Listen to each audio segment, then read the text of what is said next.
Coming to you from deep inside the bowels of a great big empty. Get ready for another episode of The Home Defense Show with Skip Coryell.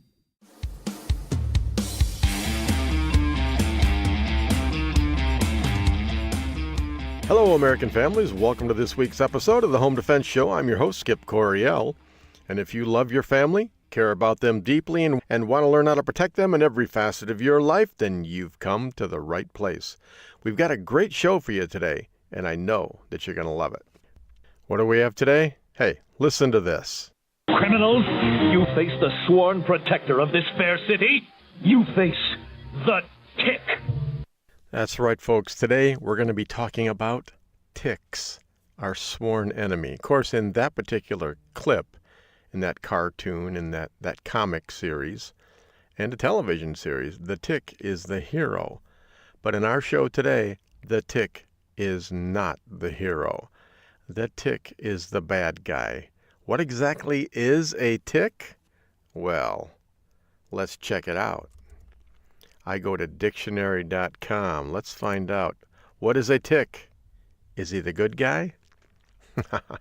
I think not. Tick, noun.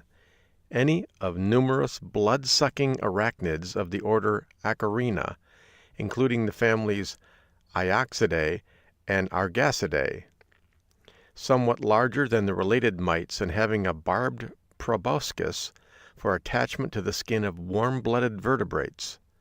Some ticks are vectors of disease. That doesn't sound like the good guy to me. But have you ever gotten a tick on you? Those suckers, no pun intended, they just latch on, and they do not let go. You ever wonder how to get those things off? You ever wonder how to not get them on you in the first place? And we are going to be speaking with Brian Anderson. He is a bona fide certified, dyed-in-the-wool, born and raised Yooper. What is a Yooper? Well, hey, that's someone from the Upper Peninsula of Michigan. They usually have an accent. They'll go, "Hey, you got a tick on you, eh?" They always end every sentence with "eh," or "up into UP, eh?" That kind of stuff. And all of us down here below the bridge, we're called trolls. But I love the Upper Peninsula. And we'll be speaking with Brian Anderson all about ticks. He'll tell us how to keep from getting them on our clothing. He'll talk about prevention. He'll talk about, well, what do you do? How do you actually get those things off? Because when they latch onto you, they're pretty much there, for the duration of your life, unless you do something to get them off. And we'll talk about Lyme disease, too. What exactly is it? How to prevent it? How to treat it? All kinds of stuff like that. So, this show is dedicated to protecting your family against ticks. So what do you think about that, Mr. Tick? You tell that boy of yours that his uncle and his blue friend are a crime-fighting duo, a two-headed cobra of goodness slithering down the path of righteousness, leaving its venom deep in the hindquarters of evil. Okay, well, I didn't see that one coming, but yeah, ticks are like that. They do latch onto your hindquarters, and they fill you with evil. But hey, enough of the tick. We'll talk more about that in segments 2 and 3. All right, my garden is all planted. It's already rocking. It's just growing like crazy. Of course, the weeds are too, but I'm fighting those off. Having a good time. Having a really good time taking the kids swimming a lot. My son, Cedar, and I, the 12-year-old, we both bought snorkel gear. About 3 or 4 times a week, we are snorkeling just a mile down the road there in Lake 16. Yes, Virginia, there is a Lake 16. It's, I don't think there is a Lake 15, but here in Michigan, that's the way that it is. We're having a great time. Find something that your kids love and that you love. That is a real challenge. It's easy if you're an adult and all you care about is video games and you can share that with your kids. That's easy, but it's not that bonding.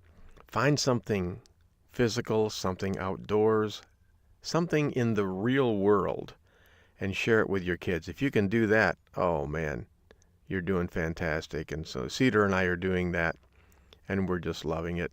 Phoenix and he loves to ride the lawnmower. So we are riding the lawnmower together. Amethyst and I, we do the same thing. Amethyst, she's a little more feminine than us guys, but I guess that's good since she is a female. 7-year-old little princess girl, and I have a secret. A few days ago, I let my 7-year-old daughter Amethyst paint my toenails with purple nail polish. And you know what? Boy, barring the apocalypse, that stuff just doesn't come off. So I still have purple toenails. Sarah says I need to use nail polish remover. I haven't found it yet, but boy, definitely I need to get this nail polish, this purple nail polish off my toenails. Because I was down the lake a couple days ago, and I had forgotten all about it. And there was this scuba diving club there, and there were about 20, manly guys standing around, scuba diver types, right? And I sit down, and, they're watching me, and I peel off my socks, and there's purple nail polish.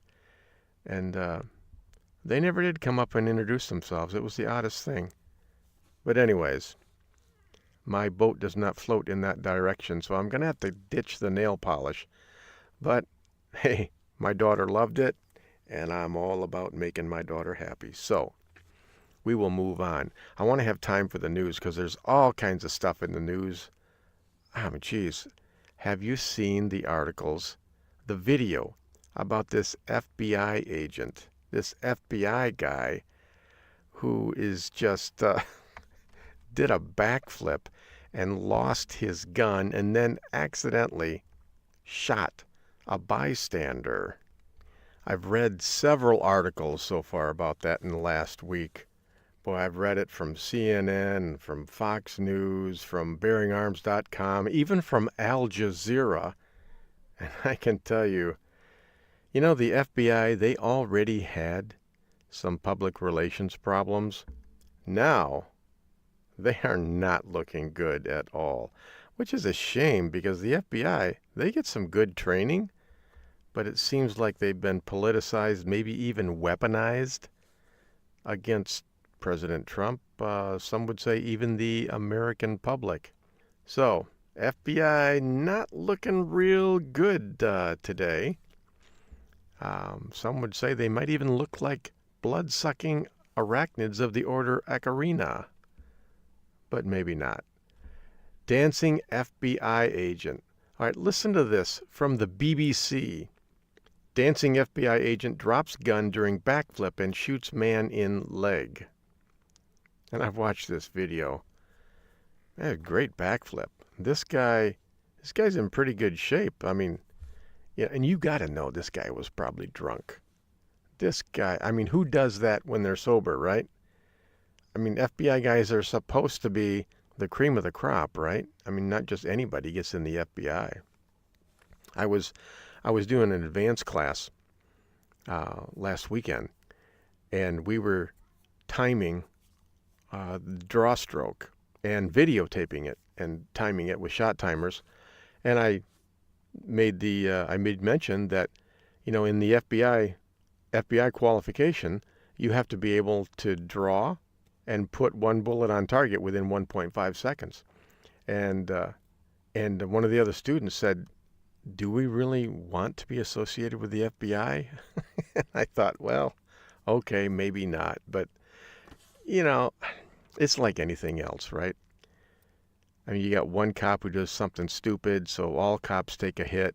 You got one FBI guy does something stupid, and so all of a sudden, everybody else in their club is bad. And it's the same with concealed carry holders. We've been worried about that for years. We have one stupid concealed pistol license holder do something incredibly inane and stupid, and it makes all of us look bad. That's why you got to police your own. But here's the BBC. You know they don't like guns anyways. An off-duty FBI agent accidentally shot a bystander in the leg when his gun fell from its holster as he cavorted on the dance floor of a bar in Denver. Video widely shared on Twitter shows the agent strutting his stuff and then performing a backflip. It's a great backflip, by the way. The gun falls to the floor, and as the agent goes to grab it, fires a shot. Jeez. The fellow customer hit by the bullet was taken to hospital with a non-life-threatening injury. Actually, that's not totally true. I mean, you read other articles and you find out, man, this guy was hit in the leg, and it was an artery. And one of the bystanders had to put on a tourniquet to save the man's life. If this guy had been untreated, he would have bled out in just a couple of minutes. So thank God someone was there with a belt and the know-how to put on a tourniquet. Or, we'll see. It is unclear if the agent, who has not been named, will face charges or disciplinary action. That statement is like, how could he not face something? Go, oh, yeah, FBI guy, well, we'll let this one pass. We'll give you a get-out-of-jail-free card on this one. Life is not Monopoly. You can't get out of jail free. But we'll see. This guy, he shouldn't be an FBI agent anymore. He just really, he shouldn't. Boy, if you or I, if a CPL holder had been in a bar, started drinking, done a backflip, and shot somebody and almost killed him, do you think that he would have been, they would have given him a ride home and say, okay, well, if we're going to press charges, we'll let you know? No, you'd have gone straight to jail. Do not pass go. Do not collect $200. Go straight to jail. And you'd still be there. So I don't like this guy getting special treatment. I'm all for law enforcement, but I don't really like federal law enforcement anyways. ATF, the FBI, it just seems like they're too big for their britches. Police are asking witnesses to come forward to help investigators who are waiting on lab test results to determine if alcohol was a factor. If alcohol wasn't a factor, and this guy was acting that way sober, then he shouldn't be an FBI guy anyways, because that was just stupid. Doing a backflip with a gun in the middle of your back like that? Did he think it was going to stay there? Has he done this kind of stuff before? We'll probably never find out. But, hey, that's the way that it is. What else we got here? Al Jazeera, dancing FBI agent backflips, accidentally shoots bystander. It was an accident, but it sure was stupid. All right, first part of the article just gives all the facts like all the other ones. But then they go down here. I don't think Al Jazeera is real fond of FBI guys. According to the FBI's website, the agency's firearm curriculum includes about 5,000 rounds of ammunition. Yes, but that's true. But none of that training includes somersaults, backflips, cartwheels, anything like that. It's all just pretty much non-acrobatic. So, maybe we should cut the guys some slack here. All right. Here's a quote. Now watch this video of an FBI agent accidentally shooting someone while dancing and then tell me, and then try to tell me people who want to arm teachers aren't morons. You see the way the left does that?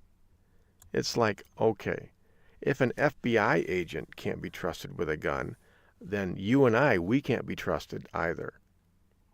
And of course, that's just not true. If you've got 1,000 FBI guys, you think one of them isn't an idiot? Yeah, one of them is an idiot. We just don't know which one until they get drunk and then do backflips with their gun and then shoot somebody. All right. And here's another quote. An FBI agent drops his gun while dancing and shoots someone while picking it up. Then he just shrugs it off and walks away, which is pretty much what all cops do when they shoot someone. No, that's not true, but that's the spin for Al Jazeera. Both gun violence generally and police violence specifically are subject of intense social media debate in the U.S. Well, that is true. Okay. All right. Well, I'm sure you guys have your opinion on the FBI guy. Let me know. I'd like to know what everybody else is thinking. Pretty much, this is all one-sided for me.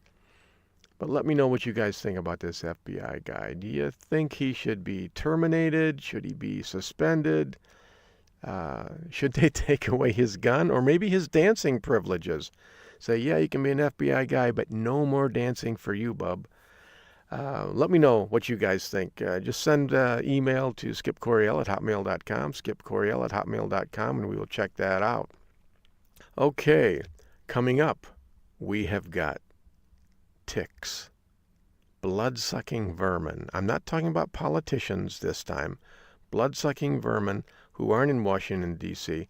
We're going to learn all about how do you protect your family against ticks, because this is tick season, and there is no bag limit.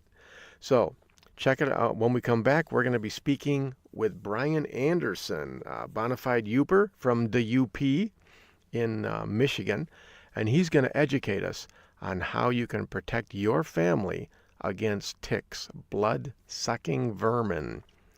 All right, we got a 2-minute break.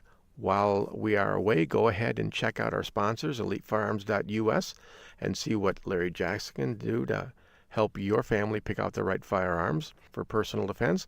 And then go to firearmslegal.com/MidwestTactical and find out what Firearms Legal Protection can do to protect your family legally should you ever have to use your firearm for personal defense. Okay, when we come back, Brian Anderson from the UP and all things blood-sucking vermin. This is Skip Coriel on the Home Defense Show. Don't go anywhere. We will be right back. Well, here you are, weary traveler, one steaming hot cup of justice. No need to thank me. It's my sworn duty to defend this bus station against the ravages of evil.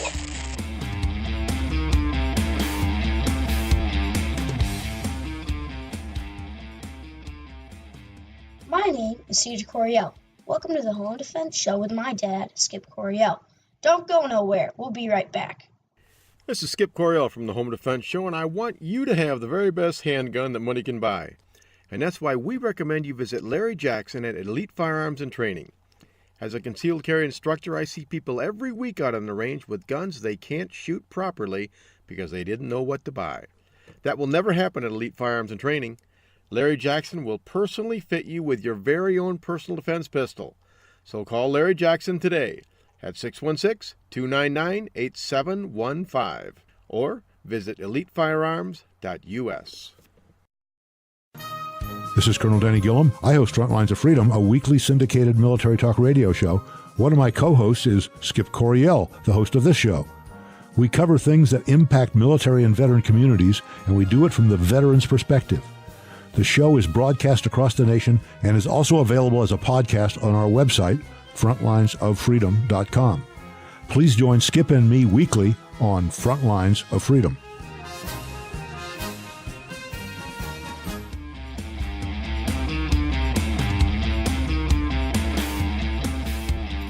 Okay, folks, welcome back to the Home Defense Show. This is your host, Skip Coriel. Now, as promised, we are talking all about ticks today. Lyme disease, ticks, all kinds of vile, foul, nasty things. And we have somewhat of a layman's expert on the line with us. This is Brian Anderson from the Upper Peninsula of Michigan. Brian, welcome to the Home Defense Show.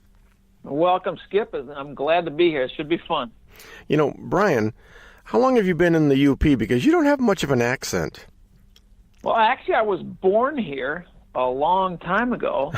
And yeah. My dad... Seriously, yeah. And my dad was a state cop, so we moved downstate, and I spent most of my next 18 years down there. But then after that, when I got married in 79, I moved back here. So I've been a Yooper since then. It's been pretty much almost 40 years now. So technically, you were born in the UP, so you're not a troll. Yep. You're an actual Yooper. Nope. I'm an actual Yooper, yep. All right. But believe it or not, your formative years were in the Lower Peninsula, so that's why you don't have the accent. Correct, yeah. All right. Yep, I would say that. Okay, well, good enough. Well, Brian, there's a history with you and I.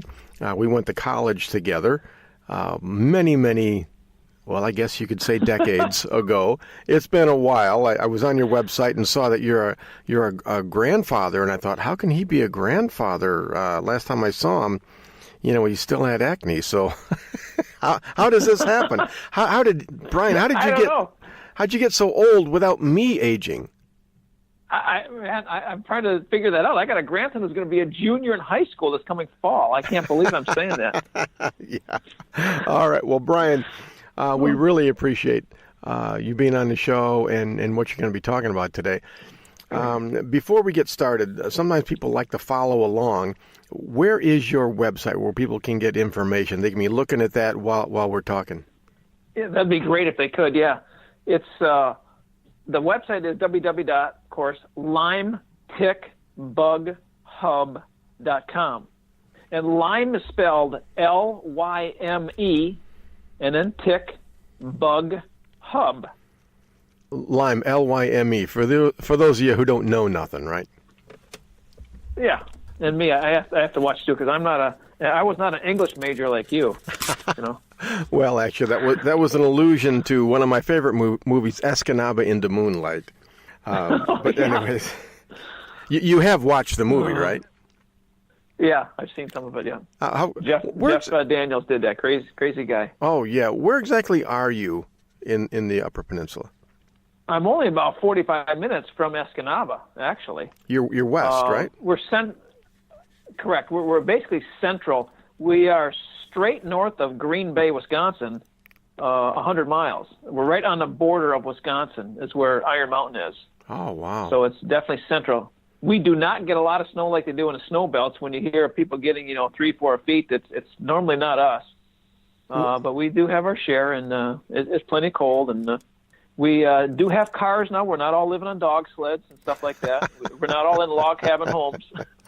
So you don't get snow. Is that because you're north of Lake Michigan and you don't get all the lake effect snow? Right. Just because we are where we happen to be. I mean, there's parts of the UP that just get absolutely hammered, but we get snow, but not in those huge quantities like they get. They get so much they don't even report it in national news half the time. When they get 3-4 feet and they broadcast it out in New York, something like that, where you have heavy populations. But up here, it's kind of normal for those people to get it. Brian, talk to us about everyone knows what a tick is in that they hate ticks, and you got the dreaded Lyme disease and all that. But give us a little bit of background information on ticks in general. Well, ticks in general are basically part of the arachnid family, which is the spider family. And as gross as that is, we don't think of them as spiders, but they are, in a sense. Mm-hmm. And they are all over. They're gaining more and more popularity as time goes on, which is, I don't know why. Well, I don't know that I'd call them popular, Brian. Yeah, probably not. They're gaining in numbers, let's say that. Oh, there you go. Actually, what's happened to me, I kind of had a little weird fascination with them for a number of years, where I've been trying to kill them. I mean, kind of terminate them. Kind of a nickname is I'm like the tick terminator. Watch out, those animal rights activists. They'll be up there in a heartbeat. Yeah, I know about the PETA people eating tasty animals, right? That's right. So talk about ticks. That's what we like to call them, because I know can't get talking about hunting. But anyways, I had a fascination with them, and I was working on them in my basement with my grandsons even a couple of years ago, and a nice white carpet. I would put them in the carpet, and like one at a time, so they wouldn't get loose and wild, and just watch what they would do with different smells and different odors and different things like that. Just trying to study them and learn about them, and they're very interesting on what they like and they don't like. And what happened after a while there is I started to hear more and more friends that were getting Lyme disease, and it's just an awful, awful illness. I mean, it's something that almost never goes away. Yeah. And so I started looking at even more things as I'm doing my experiments and trying to figure out some kind of product that I could put in the house, to keep them away, or something that we could, do with clothes. And I'm starting to do more and more research online and Googling things, and I kept coming across this one product it's called permethrin. And I was just fascinated by this product called permethrin, like well over a year ago. The cool thing about this product is that the way it reacts to ticks and actually bugs in general. I mean, right on the bottle that says it calls itself insect repellent, and it is designed for clothing and gear. You can put it on all kinds of stuff. And the interesting thing about what it does, it is virtually non-toxic to humans. All right, it doesn't bother us at all. EPA, approved and all that kind of stuff. But for little ticks and bugs, it reacts to their nervous system. I mean, now, you got to understand, I'm a little crazy here, okay?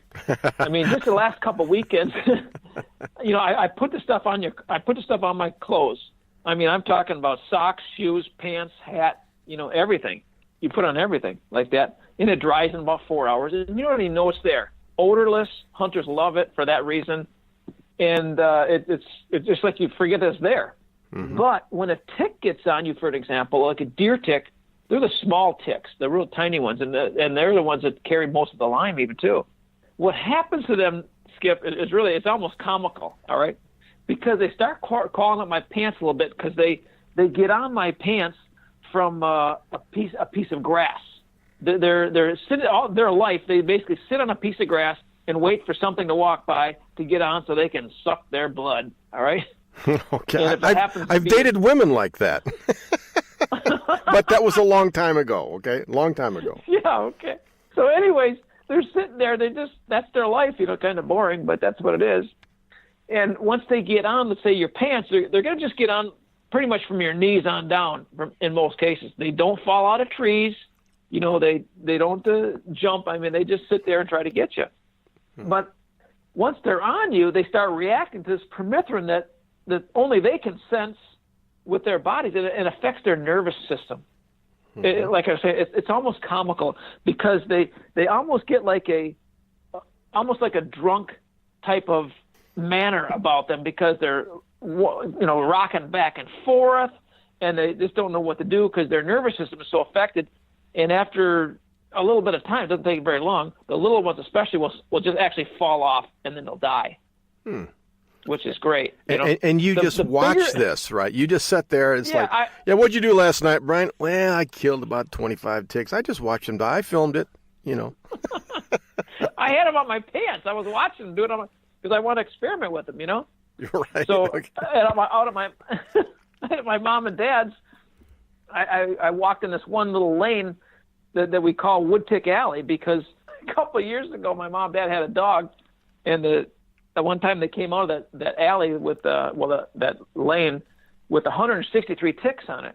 Wow. Which that's aptly named, Wood Tick Alley. So how many people would count that many ticks? That's my question. It was you, wasn't it? A dog lover. Oh. No, it wasn't me. It was my mom and dad. Okay. There were probably more. Yeah, it could have been more, but they probably stopped at 163. Okay. So that's where I go when I want to look for ticks and experiment with them and just kind of watch them. Now, the bigger ones are a little more hardy, and they will crawl up further on you before they start to get affected, Well, how many kinds of ticks are there? Brian, how many kind of ticks are there? Oh, there's actually around the world. There's hundreds of them. Oh, wow! In the states here, there's probably maybe a half a dozen, pretty much so. Mm-hmm. But on my website here, I talk about basically 3 of them. Tell us about those 3. Deer ticks, okay? Yeah, deer ticks, Lone Star ticks, brown dog ticks. They're kind of disgusting looking, but those are the most common ones in North America here where we live. Yeah. And they're kind of gross looking. And one of them, a brown tick is kind of like a soft body one, and the hard body one is more like a deer tick. There's one that's kind of like a reddish orange, isn't there? Yeah, that's going to vary. Mm-hmm. I suppose by whoever takes the picture of it. Okay. Reddish, orangish, brownish, Oh, okay. But what you don't want is one that kind of looks whitish, because if it's whitish, that means it's really fat and it sucked a lot of blood. Oh, okay. I remember my grandfather taking them off the dogs when I was just a kid up, visiting up here, and they used to get the size of a nickel practically sometimes. It was disgusting. Oh my gosh! Wow. I mean, it was bad because they were been on there for quite a while. They're the vampires of the insect world, huh? Yeah, I like to say that, I don't like ticks because they really suck, Well, yeah, I guess that's true. That's absolutely true. Well, Brian, we're already out of time for the first segment. Can you run your website by us again so people can be checking it out? Yes, LymeTickBugHub.com. So it's the place to go for all your Lyme Tick Bug Hub news and information. Okay. All right. Well, Brian, this has been good. When we come back, we're going to talk some more about this permethrin stuff, and then maybe prevention, what to do if they get on you, and all kinds of practical stuff like that. So we got 2 minutes, folks. While you're away, go to LymeTickBugHub.com. Check that out. Also, check out our sponsors.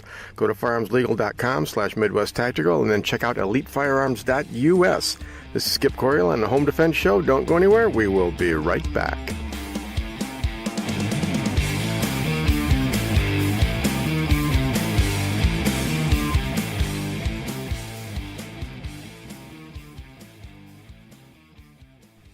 This is Felix Coryell on the Home Defense Show.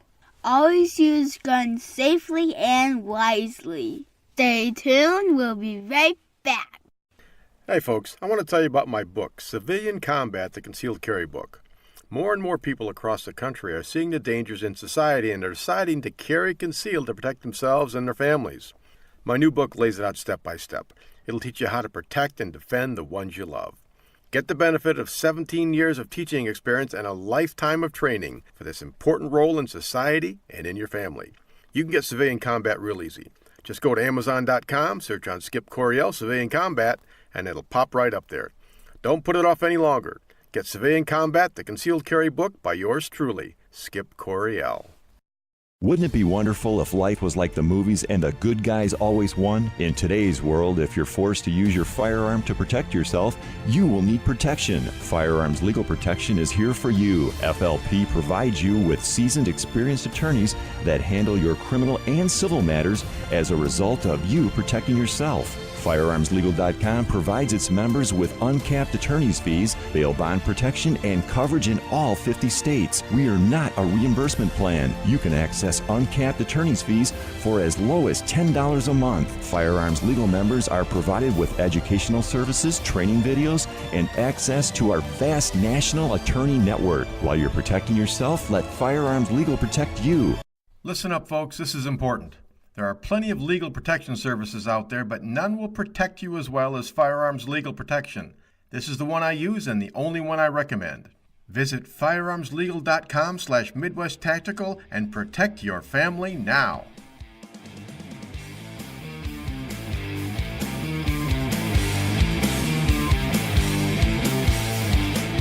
Okay, folks, welcome back to the Home Defense Show. There's your host, Skip Coryell. We're speaking with Brian Anderson, a real live Yooper, born and lived most of his life up in the Upper Peninsula, the great frozen tundra. I mean, you're almost to the Arctic Circle up there. People go there, and usually they just freeze to death and just fall over dead. But, this permethrin stuff, it sounds like it's like the kryptonite of the insect world. Talk about permethrin some more. How do you get it? It's an amazing, it's amazing product. I mean, you can actually get it right on my website. Here's what I want to do. I want to make the website extremely educational so people can understand about this, especially about ticks and about how you can actually prevent them getting on you. Mm-hmm. And permethrin is by far, without a doubt, the main product for that. There's really hardly anything else out there like it that I can find. There's only 2 companies that actually make this product. And Sawyer, the one that I use on my website, is by far the number one out there in the market. Not even close. So it's extremely small market, but with really some good stuff here. I mean, this permethrin is very unique in a couple different ways. Number one, our military has been using it for a couple decades now, okay? Oh, wow. A lot of cool stuff that we use every day that we don't even realize has, our tax dollars have gone to making some unique products. And permethrin here has been around for quite some time. But what I want to say about it is that what's unique about it is several different things. Number one is, like I already told you, it dries on your clothes. You know, you want to hang them up and spray them on the clothes. There's all kinds of videos on my site too. It tells you how to do that. Basically, you hang them on a clothesline, and best outside probably, where you have some outdoor air, and just spray them good where you almost get them pretty wet. All right, and then let them dry at least 4 hours or overnight, and then you're good to go. Here's the cool thing about it that virtually no other product can do. There's other products that claim that they can be insect repellents and tick repellents, but the nice thing about permethrin is it stays on your clothes. They say for up to 6 weeks or 6 washings. Now, I like to say even maybe a little bit less than that, just to make them really potent. I probably spray my clothes about once a month, my outdoor, woods clothes, if I want to call them that's that. because you're going out there hunting. I go deer hunting. You go out there hunting for ticks. What kind of handgun do you use on these ticks anyway? What caliber? The big ones. When we were with my grandsons, we actually were shooting them with a .22. Oh, you are sick. You're sick, but you're my kind of sick, Brian. You're like Yooper sick, which up there is normal. So that's good. 22 caliber for the small ones. They get the size of a groundhog, then you probably want to upgrade to a 9mm. But that's good. That's really good. How much the permethrin? What does that run? It comes in what, like a 10-ounce bottle or something like that? No, the best bottle to get it in is their standard 24-ounce bottle. Okay. And that's what I have all the pictures on this website about. The 24-ounce bottle will do about 4 to 6 sets of clothes. And clothes meaning shirts and pants, pretty much a whole outfit. And you want to spray them front and back. So that's the best one to get. And I always tell people when you order, don't order just one because you're going to go through that too fast. You must order 2 right off the bat, and they're about $15 a piece. Oh, boy, that's cheap. Oh, I know. I mean, when you think of the cost of Lyme and sickness, I mean, this is nothing compared to that. I mean, a drop in a bucket. It's almost like a healthcare product, to keep ticks off you so you don't want to get sick. Yeah. On the website, I just send everybody right to Amazon. They come on the website, they click on the product, and it takes them to Amazon. They just buy it right there, off their own account. I just like people, to come to there and order their stuff, order everything they want on Amazon.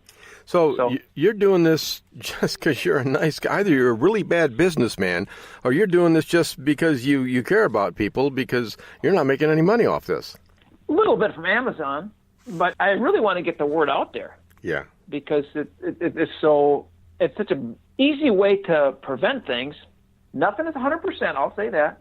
But the permethrin, let me take another step further here. The permethrin is for your clothes, all right? Right. Let's say somebody is out there with shorts, T-shirts, stuff like that.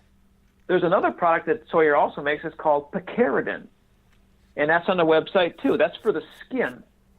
Oh, okay. And that will last up to about 12 hours.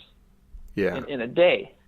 So if somebody's out there, with long pants, I'll put that in, and then you kind of put a little armor on your body, and it cuts down the ticks dramatically.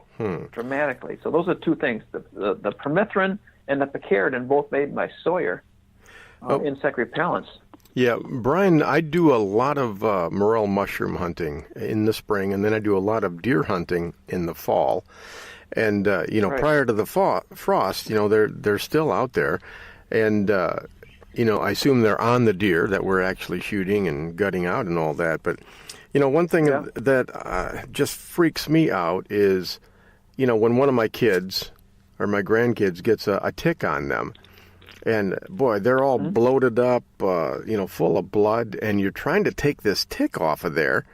And it's like, short of napalm or a white phosphorus grenade, those suckers don't come off. I mean, how do you get these things off, without mutilating the victim? Oh, I'm glad you asked. First of all, you hope they don't get that big on a human because that means they've been there for quite a while. Yeah. All right. A little bit of education here is the longer a tick is on you, the more possibility that you may get some kind of disease from them. So if one's on you for, let's say, a couple hours, that's not so bad. There's no guarantees on anything, but the longer, the worse it is. The quicker, the less chances you may have of getting some kind of tick-borne illness, okay?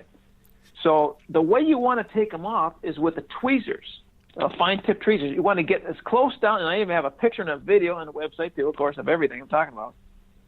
You want to get down as close to the skin as you possibly can. And then you want to lift straight up, okay? Because they may leave a little bit of their head in you. That's not going to bother. It'll go off. It does naturally, dissipate from your skin in a couple weeks or less. But you want to pull it straight up and get it from the very bottom, because here's what happens. If you do the old wives' tale of Vaseline or a match or all that kind of stuff, you make the ticks mad. And Skip, guess what? You don't want to tick off a tick, all right? Okay. So, because if you tick off a tick, he or she is more likely to regurgitate into, in other words, they're puking in you from their guts into your skin, and that's where some of the bad stuff may come out. So if you take them off straight up with a tweezer, that's better. Okay. I see. And then if you want to, I would save that tick, and there's different places you can actually send that tick into to get them, tested to see if they do have any tick-borne illnesses or Lyme or something like that. I see. And those are on the website there too. Okay. Well, when I Google something like, how to remove a tick, there's all kinds of weird stuff. I mean, you got people pouring gas on them. You got people, with dish soap, and you mentioned the Vaseline. I've tried all of that stuff, and none of it works. The tick laughs at me. It's like, I ain't coming off I'm coming off of you. So, but what about they this? don't laugh at a tweezers, though. Well, that's true. That's true. The sure. permethrin, if you put that on there, what happens when the tick's already on you? I haven't tried it. Believe it or not, Skip, I have not had that question. You know what? That's a good one. You could experiment on one of your grandkids. Okay, all right. Experiment on myself first. Okay. How about on one of your dogs? That. You could experiment on one of your dogs. Send them out there. Get them loaded down with 163 ticks, and then just start spraying that permethrin right on it. And you could take like a slow motion video, put it on your website. That would be so awesome. So, hey, listeners, you can look forward to that one. You are a sick man. Well, the pot's calling the kettle black now, Brian. But you're probably right. Okay, so you got to use the tweezers, pull them straight up before they puke into your body, basically, and then it just heals up on its own. So, permethrin and LymeTickBugHub.com. That's the place to go. All right, tell us. We've got a couple minutes. Tell us a good Lyme or a good tick story.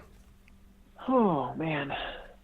Actually, I remember I had a tick on me probably about at least 15 years ago. Okay. And it was on my back where I did not even know what it was. Just on my shoulder blade where I couldn't even see it. And at that time I was doing some stuff working on the houses, like doing satellite dish installations at the time. Mm-hmm. And I thought maybe I had a sliver, in there. And I asked my wife, I said, honey, could you check back here on my shoulder? I said, I got like a little sliver or something back there. Could you pull it out? And she looks at it, she says, oh, there's legs coming out of it, because it was almost embedded in there. And it was a tick. Yeah. All right. And that was way before I'd really done all my studying. Yeah. And we tried to get it out different ways, and we couldn't. And it was, this is really rare that it ever gets in like that. And we ended up having a doctor take it out with a pair of tweezers. That's how he took it out. Yeah, so, I've done that before. Actually, like 15 days ago, I had one. A few weeks ago, went out mushroom hunting, came back, and, I'll take a shower, and then I'll give myself a visual look down just to make sure, inspection. And, Sarah found one on my back, and but this woman is ruthless. It's like she took those tweezers and she sent the kids to the kitchen for more tools, and I thought, no, this is going too far here. So I just, hooked the jumper cables to this tick's legs. That's too far. But she got it off and everything. But it leaves a welt for, boy, probably 10 days or so. But the head that's left in there, or the whatever body parts there are, they don't seem to cause any lasting damage at all. But no. Brian, what a couple weeks they should come out. Yeah, what are some of the symptoms of Lyme disease? A lot of them are like flu-type feeling, really tired, achy joints. They say this thing called brain fog. Oh, so you're talking about old age. How are we supposed to know if we have it? I know. Here's the tricky part about it is so many of your regular MDs, family doctors, have not been trained in Lyme, so often it gets misdiagnosed. Mm-hmm. And if somebody suspects it, they almost need to go to some, like a Lyme literate doctor who has actually been trained in it. So if somebody suspects it, I mean, by all means, here's what happens. It usually takes a couple of years, typically, for somebody to finally get diagnosed with Lyme, because they've gone through 5 or 6 different doctors. Nobody quite knew what it was. They still knew that something wasn't right. On the website, there's a place where you can actually enter in information for doctors, physicians. There's other ones on there too. Put in your name, address, and zip code, stuff like that, and then in another day or so, it'll pop up some different physicians maybe that will be in your area or close to you, or however far it may be. But a Lyme doctor is the best one to go to because they understand it better. A lot of people that have been misdiagnosed with fibromyalgia, MS, numerous different things that the root cause eventually found out was actually Lyme disease. It's the great imposter, they call it, something like that. Yeah. So what is the treatment for Lyme disease? Or do they die, or are they crippled? Or what's up? It varies almost by different medical doctors. I have some products online there that people can get on Amazon too, of course. Here's the best thing. The sooner it gets caught, the better. What happens if somebody catches it, let's say within a couple of weeks of being bitten, most physicians will treat it with antibiotics. Oh, okay. And that will help quite a bit. I still think it needs to go a little bit beyond that too. But what happens also, if somebody's had it for a couple of years, they get treated with antibiotics. That may help temporarily, but not in the long run. Now, I'm not a doctor. I want to preface and say that I'm not a doctor by any means, but all the research I've done, a Lyme litter doctor is the best to go to because they really understand it so much better than anybody else. Okay. But people don't die from Lyme disease. Well, I wouldn't say 100% like that. Okay. Most don't. Yeah, most don't. The vast majority of them do not. But they've had some very miserable times of their life with it. And the thought is, does it actually really even go away? Wow. Sometimes they just end up having to live with it. That's why I'm doing all of this. This is all about prevention. Right. For my website here. It's all about trying to prevent this. Okay. So, all right. Well, hey, I'm all for, prevention here. Now I've been thinking here. My mind works sometimes in strange and twisted ways. And, we've got Donald Trump. He's over there. He's trying to drain the swamp. And the more I think about it, the more I'm thinking, he's doing it the wrong way. If he would just authorize, maybe some of these crop dusters with 500,000 gallons of permethrin and just crop dust, spray the swamp, get all these blood-sucking vermin out of Washington, D.C. It would probably kill them all in just a few weeks, and we'd have no more blood-sucking vermin in Washington, D.C. What do you think? Sounds like a good idea to me. Yeah, and you're wondering, is it a felony for us to talk like this? I don't know. Hope not. All right. Well, Brian, we are out of time for this segment, but boy, I tell you, you have really educated me on Lyme disease, on ticks, permethrin, all of that stuff. One more time, tell us your website. LimeTickBugHub.com. You know, it kind of sounds like Skip, you need to get some of the stuff. You need to get some of the stuff for yourself when you're out in the woods next and for hunting too. You're right. Remember, hunters, it's odorless. Odorless. Hunters love it. Well, I will definitely, I'll definitely get some of that. All right. Well, Brian, thank you very much for being on the Home Defense Show. Thank you for having me. It was a lot of fun. Love talking about it. All right. Okay, folks, again, that's LimeTickBugHub.com for all things tick, vile, nasty, and blood-sucking. And then go ahead and check out our sponsors, firearmslegal.com/Midwest Tactical, and then elitefirearms.us. When we come back, we're going to delve more deeply into this whole blood-sucking vermin thing, and I will tell you what I really, really think. This is Skip Coryell on the Home Defense Show. Don't go anywhere. We will be right back.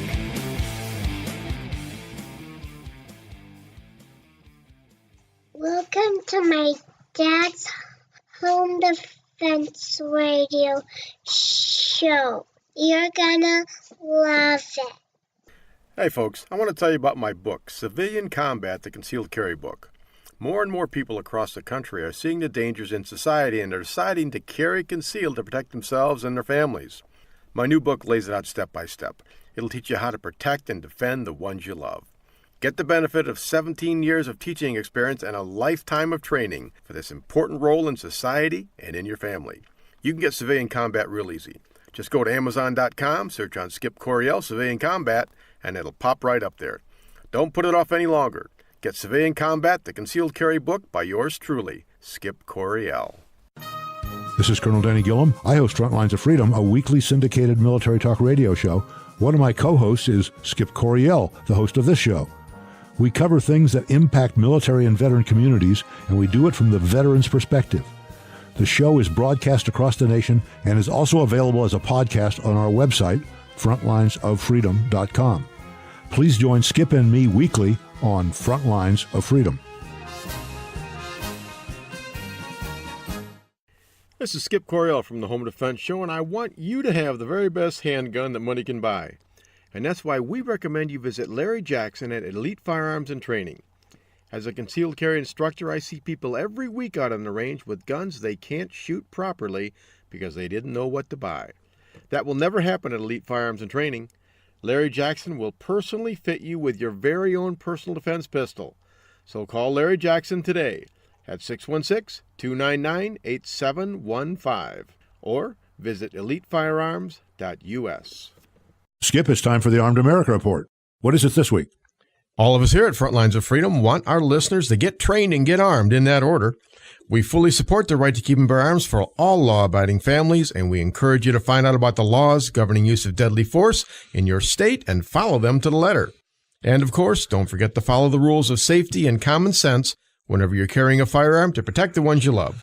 What's the story this week, Colonel? Well, just seeing an armed citizen with an AR-15 in his hands was enough to cause a knife-wielding assailant to stop his assault on a pregnant woman in Kendall County, Illinois. He was half a breath away from getting his head blown off, and he knew that, the protective neighbor said, after he used America's most popular semi-automatic rifle to thwart the attack. The mother-to-be had ordered a pizza and had gone outside to wait for the pizza driver. While she was waiting, a tenant from her apartment complex started a heated conversation with her. As the argument escalated, the woman's husband came out to see what was going on. The assailant pulled a knife and stabbed the husband, nicking the woman with the same swipe of the blade. Shouting, including a threat to kill the woman's baby, ensued. That caught the attention of a neighbor who works as a private security officer. He looked to see what was happening, saw blood in the hallway, grabbed his AR-15. Upon seeing the rifle, the assailant bolted. Police arrived thereafter and tracked down the suspect. Thanks, Colonel. AR-15s, or black rifles, as the media is so fond of calling them, are a great choice for a home defense weapon. The media and those on the left have spent several decades vilifying the AR-15, calling it a weapon of war and an assault rifle. The media, as well as politicians on the left, will tell you there is no place for AR-15s in civilian hands. They are of the mistaken belief that AR-15s are the same rifles used by the U.S. military. But this couldn't be further from the truth. Here are the facts. 1.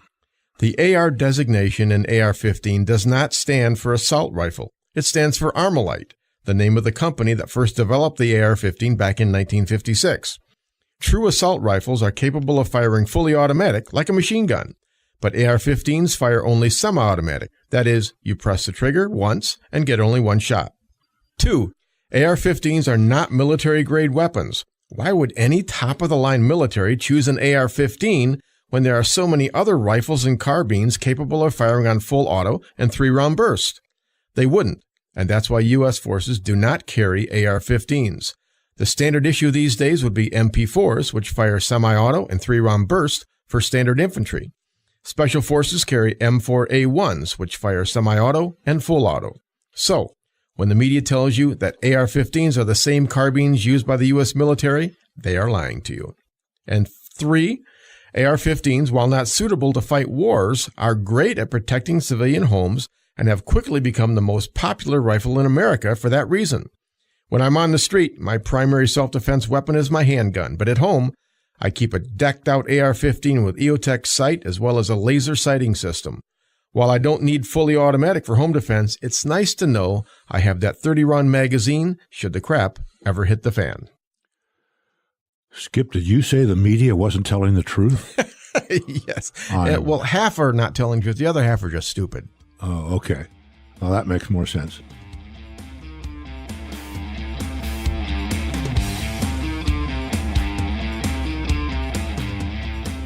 Okay, folks, wasn't that a great 2 segments with Brian Anderson from way up there into UP, eh? Gosh, I love that accent. I love Brian Anderson, and I love the UP. I love to visit up there because it's almost like going back in time 100 years. Everything smells so primal up there, and it wakes up the beast in me. Have you ever noticed that everything's bigger up there in the UP? The mosquitoes are huge. The ticks are the size of Buicks. One good suck and they drain a 200-pound man dry as a bone. And man, does it ever get cold up there. You got to respect any man who can live in weather like that where they ice fish 8 months out of the year. I used to go up there 3 or 4 times every year to teach concealed carry classes, and boy, did we have fun. The range time, it was pretty cold, though, especially in the winter. Once I saw a tick up there in April, still wearing Arctic Carhartts. Imagine that. He almost got me. But fortunately, I took him down with a few well-placed shots from my Smith & Wesson M&P full frame. That's the nice thing about ticks. One good body shot and they go down like a sack of potatoes. All right, enough messing around. Here's the part of the show where I tell you what I really think. Not all blood-sucking vermin are ticks or vampires or even leeches. In fact, a lot of them live and breed and comfort in Washington, D.C., the swamp, the home to all things slimy and spineless. Have I mentioned that I don't like the District of Columbia? I hate going there. They disarm you, then throw you to the local liberal wolves, a.k.a. street gangs, drug dealers, and politicians. When we had the Second Amendment March there back in 2010, all of us got a hotel in Virginia, and then we didn't cross the Potomac until the day of the rally. We just didn't want to be disarmed for any longer than we had to. Listen, folks, I don't like politicians in general. Are they all blood-sucking vermin? Well, maybe not. I suppose there are a few good ones still out there, but they are definitely few and far between. Was I joking when I told Brian Anderson we should spray D.C. with 500,000 gallons of permethrin in order to get rid of all the vermin? Of course. We don't want to kill them. We just want to get them out of office, send them packing back to their liberal and natural habitats. Let them suck the blood out of their own people, but not the rest of us. I have long felt that elected officials shouldn't be allowed to set foot in D.C. Apparently there's some kind of toxin in the water there that pollutes good character, so no self-respecting person should even enter the zone. D.C. must stand for the District of Contamination, or the District of Crap, or District of Cesspool, who knows? Am I being harsh? Yeah, I am. But quite frankly, these politicians have earned a good butt-kicking, and it's been a long time in coming. It's time to stand up to the political blood-sucking ticks and draw the line. Lower our taxes. Stop invading our lives. Get out of our families. And for God's sake, stay out of our churches. I think God can handle the church without any help from Uncle Sam. And that's what I really think. Okay, well, we're out of time for now, but don't forget to check out Brian's website at limetickbughub.com and learn how to protect your family against blood-sucking vermin. And also check out our sponsors, firearmslegal.com/MidwestTactical, and check out Larry Jackson at elitefirearms.us. Also go to Amazon.com and get a copy of my book, Civilian Combat, the Concealed Carry Book. And above all else, I want to see you, all of you, on June 20th at the Capitol in Lansing during the Second Amendment March. I'll be there along with all 3 Republican candidates for governor. Bring your favorite gun along with you and your good judgment. This is a peaceful march. You can get all the details at 2amarch.com. That's the number 2, the letter A, march.com, 2amarch.com. We will see you there. Next week, we will have Tom Lambert, the president of Michigan Open Carry, and he is going to give us the results of a FOIA request they got from the state police on what they are doing with the funds that they collect from concealed pistol licenses. Some people think that those fees might be a bit high, and perhaps the government should give some of that money back. We'll find out Tom Lambert's view next week. Okay, folks, well, that about wraps it up for this week's episode of the Home Defense Show. Until next week, remember your purpose in life is to find something greater than yourself and serve it. Always remember God, family, country in that order. It's important how you live, but it's equally important how you die. Your family and the ones you love need your protection, so train, always train, stay alert, stay alive. Until next week on the Home Defense Show, this is your host, Skip Coryell. God bless you, God bless your family, and God bless America.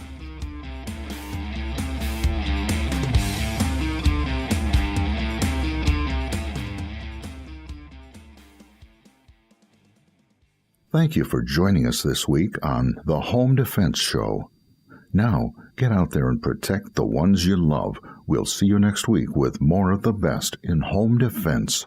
Destiny dressed you this morning, my friend, and now fear is trying to pull off your pants. Bye-bye, boys! Have fun storming the castle!